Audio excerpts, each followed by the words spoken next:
Bonjour, je suis Sylvain Cohen, je suis président de l'association qui s'appelle Games TV. J'ai 30 ans, je travaille dans le marketing et la communication pour une grosse entreprise. Et j'ai décidé, il y a de cela maintenant 2 mois, de lâcher mon entreprise et de consacrer entièrement à Games TV. Niveau spectateurs, il y a une affluence phénoménale. GamesFed nous avait annoncé qu'ils attendaient 30 000 spectateurs sur le week-end, depuis vendredi. Vendredi, il y a eu peu de personnes en matinée, un peu plus l'après-midi, notamment des professionnels, des partenaires, des fabricants qui sont venus rencontrer également leurs partenaires, donc plus je dirais des professionnels. Et aujourd'hui, ce matin, une queue impressionnante. Donc vraiment, je dirais, l'événement parisien est vraiment à la hauteur de ce que nous avait annoncé GamesFed. Maintenant, dire s'il y en a 30 000, je ne peux pas penser là-dessus, mais en tout cas, dans les allées, on piétine tout le monde, on n'a même pas un mètre carré. Et toi, au niveau spectacle, qu'est-ce que tu en penses par rapport à un exemple à l'ESWC où tu étais présent? C'est pas pareil. C'est pas pareil, c'est pas du choix à l'américaine.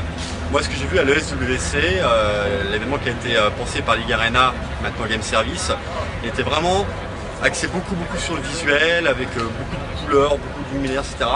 Et là, on est plus dans un événement plus austère, vraiment plus professionnel, si je puis dire. C'est pas péjoratif en même temps.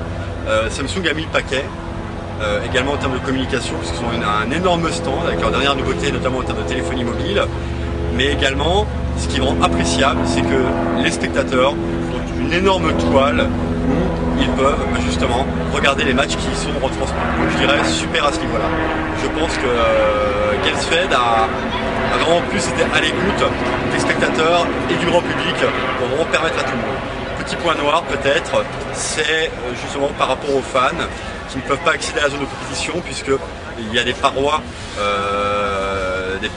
des cloisons avec des draps noirs, donc il y a juste une petite entrée pour les personnes accréditées. Donc je dirais ouais, un petit point noir à ce niveau-là, ce qui est un peu dommage. Alors maintenant, en parlant d'HLTV FR et donc des HLTV, il y a eu des problèmes, donc si tu pouvais revenir dessus et expliquer un peu ce qui s'est passé. Alors, mon but c'est pas non plus d'incriminer qui que ce soit, c'est de prendre ses responsabilités quand il le faut. Je vais faire une petite rétrospective.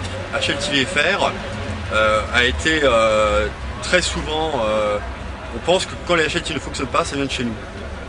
95% des cas, ce n'est pas le cas, parce que quand on est sur un événement LAN, on est prestataire de service, on est tributaire en fait des éléments qu'on nous communique. À savoir, ce qui pour nous le plus important, c'est la connexion Internet.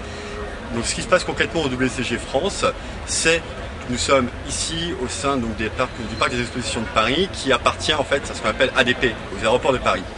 Et en fait, il y a un problème technique. On a besoin en fait des identifiants routeurs pour pouvoir en fait retransmettre le flux sur Internet. Ce n'était pas le cas hier dans la journée, hier soir. Ce matin, ça s'est décanté en fin de matinée, en fait tout début d'après-midi. À présent, on a accès au niveau Internet pour balancer les flux. Voilà.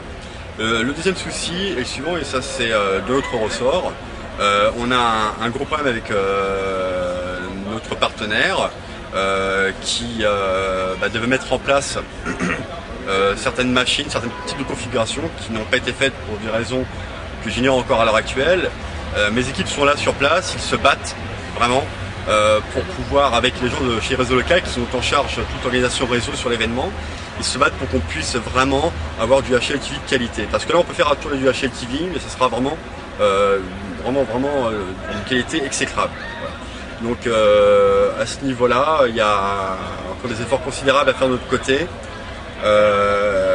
Et je tiens à dire que prochainement, on va s'entourer d'une nouvelle entreprise qui sera spécialisée uniquement dans la bande passante. Donc je veux vraiment faire passer ce message-là.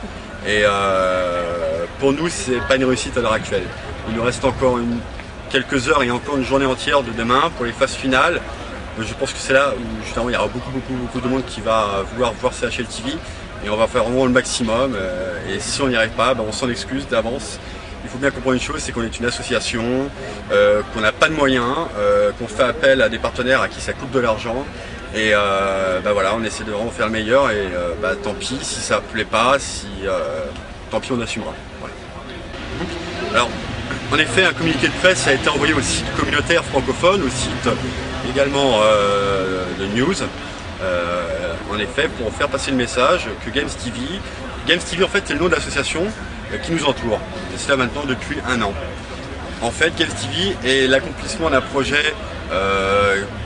Il a été pensé ce projet il y a un peu plus d'1 an. Il a été mis sur roulette concrètement il y a 8 mois avec une structure qui s'appelle esport-video.fr et une structure française qui s'appelle eSport Movie. Et on a tous réfléchi ensemble pour dire mais pourquoi ne pas se fédérer de telle manière à proposer quelque chose de général qui gravite autour de l'image au niveau de l'univers du jeu.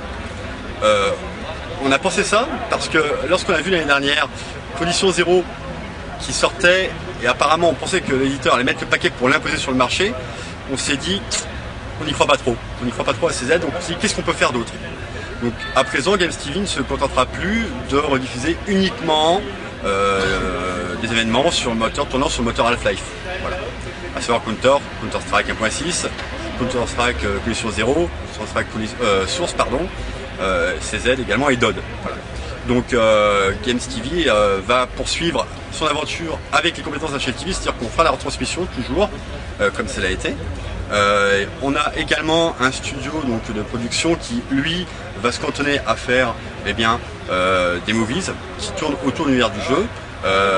Voilà, donc on continue avec une équipe qui a 9 movie makers, il y a un ingénieur du son, il y a également une personne qui fait du design en 3D et un flash designer.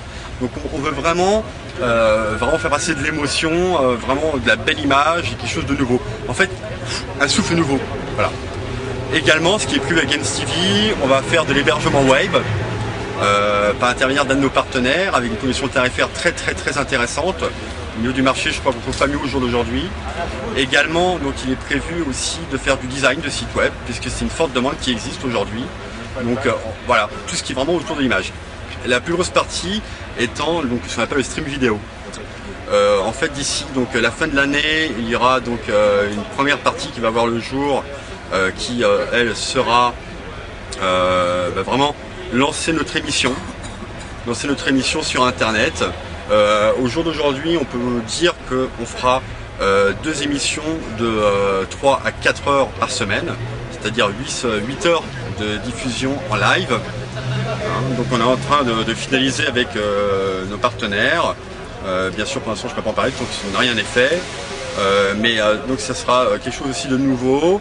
Rien à voir avec HF TV, ce sont des confrères que je respecte, qui font un boulot vraiment énorme. On ne veut pas aller sur leur terrain parce que ça ne nous intéresse pas forcément, ils le font bien, ils le font à leur manière. On va plus, je dirais, nous se cantonner sur l'aspect extérieur du jeu. Comment une équipe, comment est-ce que on va aller recruter une personne, sur quels critères, on va aller suivre des équipes, on va aller voir à leur entraînement, on va inviter des psychologues, voir quel est leur regard sur les joueurs, etc. On va essayer à la rencontre des éditeurs, qu'est-ce qu'ils pensent de la communauté, qu'est-ce qu'ils vont mettre en avant, pourquoi ceci, pourquoi cela. Donc vraiment faire quelque chose d'un peu différent, quelque chose un peu en marge de ce qui se fait au jour d'aujourd'hui. Voilà. Et également, donc bien sûr, on sera obligé de passer par là. On diffusera les movies que nous produirons également, les movies de nos confrères, enfin voilà. Il y a vraiment beaucoup de choses. Je ne peux pas vraiment tout en parler parce qu'il y aurait vraiment beaucoup de choses à dire. Mais vraiment ce qu'il faut retenir, c'est que on veut vraiment être au cœur de l'événement. Et donc pour ça aussi également, on va commencer notre aventure à l'Assaut Gamer, j'en parle dans 15 jours à Sanary-sur-Mer, qui est en fait un Cholan avec beaucoup de visuels. On aura donc 2 à 3 caméras haute technologie, une valeur 7500 €, des caméras qu'on voit à la télé, une régie mobile également, des monteurs sur place, de telle manière à ce que dans ce salon-là, pendant une semaine durant, parce que ça dure pendant une semaine, pendant les vacances de la Toussaint, il y ait en permanence sur les écrans mis à disposition par l'organisateur, du contenu. Voilà ce que je peux dire au jour d'aujourd'hui. Alors le site Games TV, www.games-tv.org, ouvre ses portes ce soir à minuit dans une version light, si je puis dire, à 60% effective, donc en français, et d'ici la fin du mois elle sera en anglais et sera opérationnelle à 100% pour toute cette partie.